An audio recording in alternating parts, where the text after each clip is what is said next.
Again, like if you can do that vigorous intensity activity, you're going to get more bang for your buck. And so the inflammation and the anti-inflammatory adaptation that's responding to that inflammation is also important, because inflammation is a driver of many chronic diseases, including cardiovascular disease, including cancer, type 2 diabetes. It plays a role in everything, brain aging. And we didn't get into that, but I do feel like this is a good time to just mention it, because we're talking about mechanisms. And I've mentioned, the lactate signaling molecule. We know that lactate generated from exercise, particularly as you get into that vigorous type of exercise, that it does get into the brain. There's actually human studies showing that it gets into the brain. And we know it's a signaling molecule for brain-derived neurotrophic factor, very important growth factor for brain health, to grow new neurons, to, improve the neuroplasticity of the brain, plays a role in brain aging. So it just goes everywhere, right? It's not just the outcomes we're looking at, but also brain. I think brain health, I wish that would have been looked at, like Alzheimer's disease, right? Like that would have been another I really wish they would have put that on there. I can't cite a study off the top of my head, but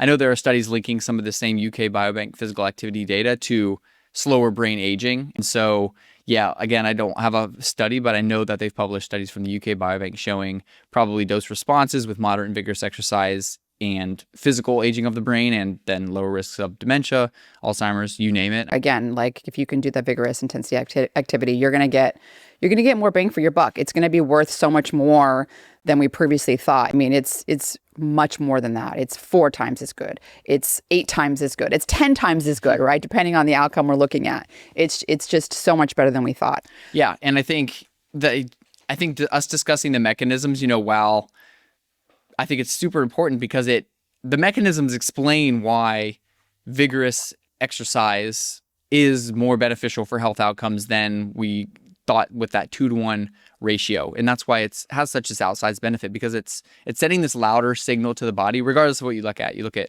cancer, you look at blood glucose, you look at the cardiovascular adaptations. The overall signal is just louder, and it's not just a matter of, you burn twice as many calories, so it's twice as good for your health. No, you can't really quantify it. It's an exponentially better increase for X outcome that you're looking at, this physiological mechanism. It's an exponential increase when you up that intensity. And so I think it's important for people to know what mechanisms are responsible. And then knowing that, you can see, well, this is obviously why vigorous exercise is better, or vigorous physical activity, rather, to use the correct phrase, compared to lighter and moderate intensities.